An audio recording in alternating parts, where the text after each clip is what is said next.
पिछले कुछ सालों से एक वर्ड काफी ज्यादा पॉपुलर हुआ है, गोदी मीडिया। प्रिंट मीडिया तो कुछ सच बोलती है, लेकिन जो हमारी टीवी मीडिया है, टेलीविजन मीडिया है, ये सच बोल ही नहीं पा रही है। इनको ऐसे दबाया जा रहा है। ये नाम उन टीवी चैनल्स के लिए यूज किया जाता है जो सरकार से सीधे कोई सवाल नहीं करते, वो सरकार की बस जी हजूरी करते हैं।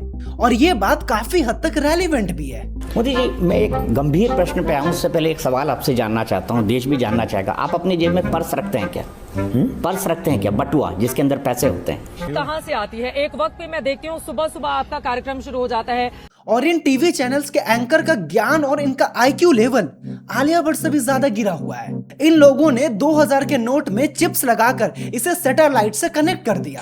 2000 रुपए के हर एक नोट पर NGC यानी नैनो GPS चिप लगा हुआ होगा। भारत के प्रधानमंत्री नरेंद्र मोदी का कंपैरिजन चाइना के प्रेसिडेंट शी जिनपिंग से ये लोग ऐसे करते हैं। एक तस्वीर है 74 वर्ष के प्रधानमंत्री मोदी की, जो पूरे उत्साह के साथ बिना किसी सहारे के तेजी से अपने विमान की सीढ़ियों से नीचे उतर रहे हैं। और दूसरी तस्वीर उनसे 3 साल छोटे 71 वर्ष के चीन के राष्ट्रपति शी जिनपिंग की है, जिन्हें अपने विमान से नीचे उतरने के लिए सीढ़ियों पर लगे हैंडल्स का सहारा लेना पड़ रहा है। ये टीवी एंकर नरेंद्र मोदी का छाती का कंपैरिजन सलमान खान से करते हैं। मोदी का सीना सलमान खान से भी 4 इंच चौड़ा है, जिस वजह से इन न्यूज चैनल की क्रेडिबिलिटी आज इतना ज्यादा नीचे गिर गया है कि इन पर ट्रस्ट करना मुश्किल हो गया है। और आप में से ऐसे कई सारे लोग होंगे जिन्होंने टीवी न्यूज चैनल देखना ही छोड़ दिया है। टीआरपी के चक्कर में इन लोगों ने क्या क्या नहीं किया है। अभी कुछ दिन पहले टीआरपी के चक्कर में सुपरस्टार धर्मेंद्र को मरने से 10 दिन पहले ही मार दिया। सुशांत सिंह वाला केस देख लो, टीवी चैनल्स में होड़ मच गई थी कि कौन कितना ज्यादा ड्रामा दिखा सकता है। कैसे लड़ रहे संजय? प्रमाण दिखाओ मुझे। प्रॉपर्टी बोलती है ड्रग दो, ड्रग दो, ड्रग दो, ड्रग दो, ड्रग दो। कौन कितना ज्यादा बकवास दिखा सकता है टीआरपी के चक्कर में। ऐसा लग रहा था कि सुशांत सिंह का कोई सीरियस केस नहीं बल्कि फनी कंटेंट चल रहा हो। सेम चीज आप ऑपरेशन सिंदूर में देख लो। बड़ी खबर, पाकिस्तान घुस गई भारतीय सेना, ये अज्ञात बॉर्डर पर पाकिस्तान के। और इसी के साथ टाइम्स नाउ अब भारत धमाका कैमरा पर से सिखाऊंगा, थोड़ा सा शाम तक निकले। यहाँ पर धमाकों की आवाज सुनाई दे रही है, यहाँ पर धमाकों की आवाज सुनाई दे रही है काफी। लाइट कम कर लीजिए, लाइट कम कर लीजिए, लाइट। जम्मू एयरपोर्ट से उड़े भारत के फाइटर प्लेन, ये बड़ी खबर इस वक्त की हम आपको बता रहे हैं। जम्मू एयरपोर्ट से फाइटर प्लेन्स उड़ रहे हैं। जब इन टीवी जर्नलिस्ट को मौका मिलता है कि देश के प्रधानमंत्री से लोगों का प्रतिनिधि बनकर सवाल करें, तो ये सरकार से लोगों की बेसिक नीड्स पर बात नहीं करते कि गरीबी कैसे कम होगी, एजुकेशन पर सरकार ने क्या काम किया, सड़कें अच्छी कैसे बनेगी, एक गरीब व्यक्ति कब गरीबी रेखा से बाहर आएगा। ये सवाल छोड़कर ये सवाल करते हैं, आप क्या खाना पसंद करते हैं और कितने मील्स खाते हैं दिन में? आप कैलोरी कॉन्शियस हैं कि इतनी खा ली आज कैलोरी, थोड़ा कम खाएं? ये जो गोदी मीडिया है ये 2014 के बाद काफी ज्यादा पॉपुलर हुआ है। लेकिन क्या 2014 से पहले जो हमारी देश की जो मीडिया थी वो खुलकर न्यूट्रल होकर रिपोर्टिंग करती थी? क्या उनमें सरकार को लेके कोई बायसनेस नहीं था? लड़कियां ऊपर लट्टू हैं, लेकिन लोगों की दिलचस्पी इसमें है कि 40 छू चुके इस कंवारे के सर पर सेहरा कब बंधेगा। बरेली और अमेठी का लाडला राहुल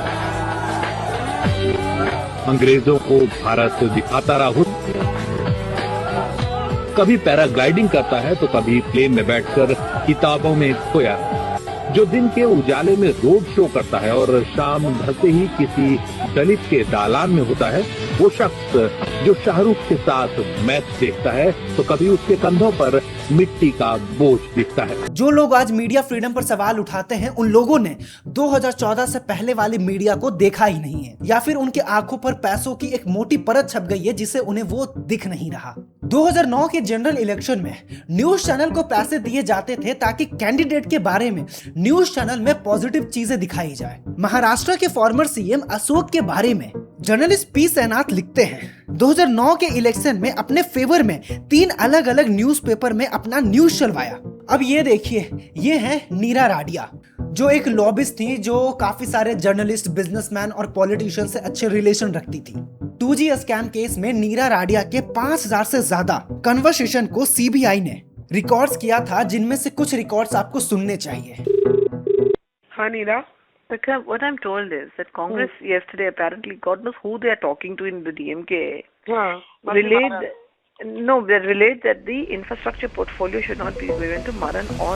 ये कन्वर्सेशन नीरा राडिया और एनडीटीवी रिपोर्टर बरखा दत्त के बीच हुई। नीरा राडिया बरखा से कह रही है कि राजा को टेलीकॉम मिनिस्टर बनाना है, तुम कांग्रेस के नेता गुलाम नबी आजाद से बात करो, उन्हें कहो कि डीएमके को टेलीकॉम मिनिस्टर दें। इसी तरह जब अंबानी का केस कोर्ट में चल रहा था तो नीरा राडिया ने इंडिया टुडे के रिपोर्टर प्रभु चावला को कॉल किया और कहती है अंबानी का कोर्ट केस का क्या होगा। इस पर प्रभु चावला ने कहा सब ठीक हो जाएगा, फिक्स है। समझ रहे हो, इस लेवल पर मीडिया बिकी हुई थी। फिर हम और आप जैसे जो लोग हैं वो किन न्यूज पर भरोसा करें, क्योंकि अगर आप इंडियन न्यूज चैनल का अगर आप ग्लोबल रैंक देखो तो ये 157th है, मतलब बांग्लादेश, पाकिस्तान और श्रीलंका से भी ज्यादा नीचे है। कुछ लोग सोचते हैं कि जो प्रिंट मीडिया है और जो यूट्यूबर्स हैं वो सही न्यूज देते हैं, उन पर हम भरोसा कर सकते हैं। नहीं, इन पर भी भरोसा नहीं किया जा सकता है। आप ब्लाइंडली किसी को भी फॉलो मत करो, क्योंकि इनका सबका एक अपना एजेंडा होता है।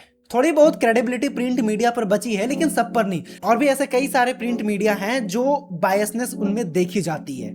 अगर आप मेरा ओपिनियन मानो तो आप मल्टीपल सोर्सेज को देखो, दोनों साइड के न्यूज को देखो, फिर डिसाइड करो। तो दोस्तों, अगर वीडियो से अगर कुछ नया सीखने को मिला हो तो चैनल को सब्सक्राइब कर लीजिए, और वीडियो देखने के लिए आपका दिल से शुक्रिया।